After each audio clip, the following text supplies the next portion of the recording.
Oscar-winning Shirley MacLaine never shied away from speaking her thoughts or making enemies. She battled Hollywood's biggest figures, from tough directors to intolerable co-stars, for 6 decades. Only one person made her confess, "I despised him more than anyone." Who and what happened to make her say she could never forgive him? Desert firestorms. When Shirley fought Clint Eastwood. Shirley MacLaine flourished in 1970. Her stunning performance in Sweet Charity, which won her another Golden Globe nomination, had just ended. Her game was on point. Universal Pictures offered Don Siegel's gritty western Two Mules for Sister Sarah, co-starring Clint Eastwood, a growing tough guy hero. This coupling appeared odd from the start. Eastwood, famed for his calm, gunslinging machismo, and Shirley, a powerful, emotional actor. Shirley replaced Elizabeth Taylor as Sister Sarah after she declined. That decision laid the stage for a shoot-wide conflict. Don Siegel. Shirley initially turned off a hard-edged director who didn't tolerate emotional extravagance. He said in interviews that she was too forceful, outspoken, and feminine for the job. Shirley was called unfeminine throughout her career whenever she challenged her co-workers. Production began amid Mexico's scorching heat. Temperatures rose. Food made many sick, water was unpredictable, and tempers erupted. Shirley, who could communicate discomfort and set boundaries, often battled with Siegel and Eastwood. She questioned blocks, altered lines, and spoke out when something felt wrong. The set men considered this insubordination. Shirley thought it was doing the job right. One memorable scene involved Eastwood storming off set after Shirley questioned him about not rehearsing. After the animosity escalated, Eastwood and Siegel allegedly warned producers they would never work with her again. They kept their commitment after filming. Eastwood never starred with Shirley again. Siegel never used her again. Shirley never mentions Clint Eastwood in her memoirs. That quiet spoke louder than words. Shirley had a more nuanced view of Eastwood years later. She lauded his power and screen presence, but noted that he once hit a horse on set out of rage. Classic MacLaine move: compliment, then cut, saying, "I respect you. Please don't assume I forgot." Clint Eastwood wasn't her worst enemy. The worst was ahead. Shirley left David Letterman live on air. Shirley MacLaine had grown beyond her famed roles by the late 1980s. More than an actress, she became a best-selling author and spiritual awakening advocate. In mainstream media, as a New Age spokesperson. Her book, Out on a Limb, on reincarnation, past lives, and metaphysics, was controversial and intriguing. She didn't expect a TV ambush, but she understood the topic was divisive. Shirley promoted Madame Sasaka on Late Night with David Letterman in October 1988. What began as a playful advertising event became one of the most awkward TV talk show interviews. This night, Letterman, famed for his snark and contentious interviews, was at his best. Before Shirley took the stage, he made fun of her beliefs. After sitting, he didn't ask about her movie. He inquired if she thought she was a monk and then an Atlantean. The questions got mockier as she became a harem dancer. Shirley was calm at first. Reincarnation was cultural in Asia, where she spent time. Thus she explained her ideas. But Letterman's grin never left. Audience laughed awkwardly. Shirley's tone changed. She quoted Cher as she faced Letterman, another star who had fought the host. She stopped herself before finishing the insult, thinking Cher was correct and you were in. The audience gasped. Letterman was dumbfounded. Unspoken anxiety filled the studio for a moment. Shirley was gone when the show returned from commercial. She left, refusing to cooperate. In a later interview, she said she didn't want her fundamental views mocked. Although I wasn't outraged, she claimed I wouldn't allow him trivialize anything important to me. In later years, Letterman addressed the issue. He admits to misjudging the interview and pressing too hard, but he couldn't resist a final shot, stating he wanted to smack Shirley when she touched his hair during the tape. Shirley was done with the petty, public affair. She never watched his show again. From 1988 to his 2015 retirement, her absence was a statement and quiet. Shirley never called Letterman her enemy, despite the awkwardness and derision. His behavior annoyed her. The encounter disappointed her, but not deeply. When genius turns to poison, Anthony Hopkins fight. Shirley MacLaine was one of Hollywood's most versatile actresses by 1980, when she starred in A Change of Seasons. A cutting adult drama of betrayal, jealousy, and marital reinvention, the film offered complexity. She starred with Sir Anthony Hopkins, a young British actor recognized for his gloomy intensity. The combo was inspired on paper. Two skilled, dedicated actors portraying a marriage collapsing in real time. Set reality was a nightmare. MacLaine and Hopkins' conflict became one of her worst collaborations. Their energies clashed immediately.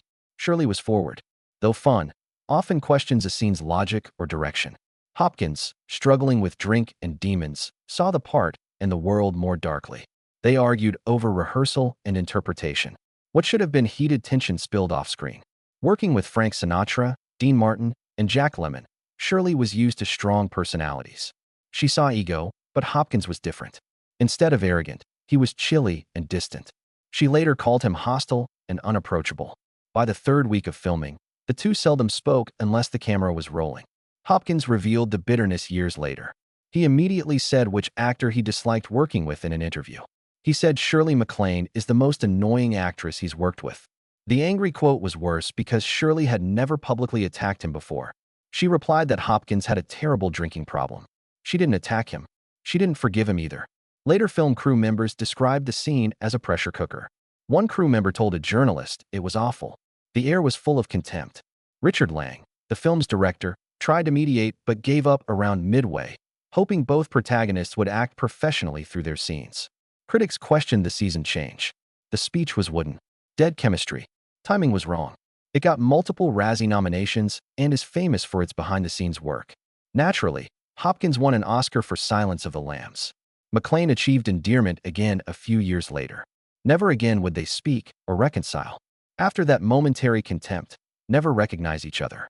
Thunderous brilliance, the Deborah Winger controversy. Shirley MacLaine was poised for a career highlight in 1983. She had recently finished Terms of Endearment, which would win the Oscars and finally establish her as a Hollywood great. Behind the camera, that project was anything but sweet. Deborah Winger, her co-star, was central. Strong premise. Mother and daughter navigating love, sorrow, and decades of tangled emotions. Shirley played polished, imperious, emotionally unstable grandmother Aurora Greenway. Winger played Emma, her rebellious daughter. They weren't acting, but their on-screen chemistry was thrilling. There was real tension between them. Civility ended with the cameras. It started with missed cues, eye rolls, and slights, but escalated quickly. Shirley, a seasoned actress, faced Winger's uncontrolled, raw, unpredictable energy. Winger refused rehearsals, changed lines, and interrupted directing. Shirley expected order, but she thrived on emotional instability. Setting became a battleground. Hollywood legend has Winger farting at MacLaine during a fight. Another story said she unscripted licked Shirley's leg during a scene with Jack Nicholson. Winger never directly refuted these events. Years later, she smirked and said something cryptic, which may be true. Certainly not just the behavior, but the disdain. She never left set or gave up. Aurora absorbed her anger. Simmering emotional restraint turned acid. Audiences viewed actual displeasure in the role as excellent acting. Director James L. Brooks reportedly walked a diplomatic tightrope throughout the shoot. He loved both actresses but couldn't deny their conflict. To keep harmony, he distanced their trailers by 100 yards. But something amazing happened. That friction, tension, remoteness, and animosity seeped into the film. Terms of Endearment was an emotional masterpiece. Every scene between Shirley and Deborah sparkled because the emotion was genuine. Oscar night saw both actresses nominated for Best Actress. They sat feet apart. Winger, 28 years younger, was lauded for her bravery. Shirley, with decades of expertise, finally had industry respect. Air tension was obvious. The announcement, Shirley MacLaine won. She went on stage to deafening ovation and started her speech with "I deserve this." Both joyous and pointed, it referenced her path, poked fun at the havoc she faced, and released her after years of being underestimated. She praised Winger's tumultuous brilliance. Not warm or affectionate, but honest. It showed Shirley's admiration, veiled in tiredness. They never collaborated again. Shirley has never publicly stated her desire to steal fame and silence. Why Shirley MacLaine? Outlast it all. Shirley MacLaine was more than a Hollywood superstar by the 1990s. She was culturally influential. She withstood the studio system, fought directors, left talk show hosts, and faced some of the most tough actors in the profession. Her name changed from Aurora, Frank Kubelek, or Irma Laduz. Shirley MacLaine was unvarnished and unshaken. She didn't follow show business women's norms. She was blunt and forceful. She wasn't the ingenue or submissive supporting actor. She battled studio contracts and casting decisions in court and refused to apologize for her political, spiritual, or personal views. The 1970s tarnished her reputation.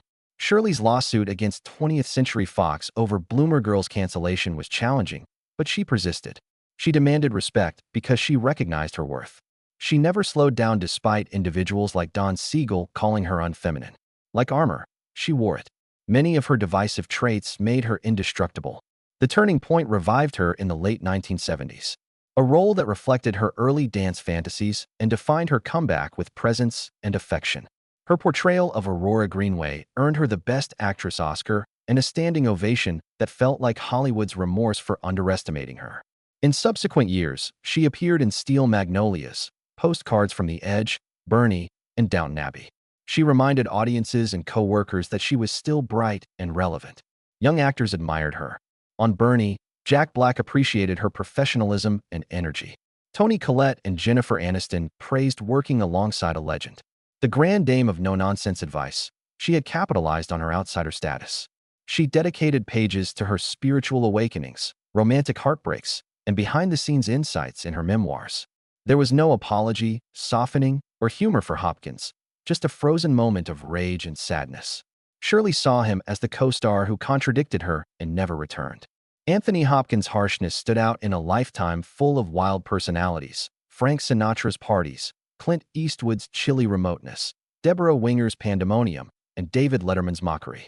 Because although others bothered or challenged her, he openly, irreversibly hurt her. Shirley walked forward, as she always did. Bitterness never became her brand. She wrote, acted, and spoke her truth without seeking revenge, only clarity.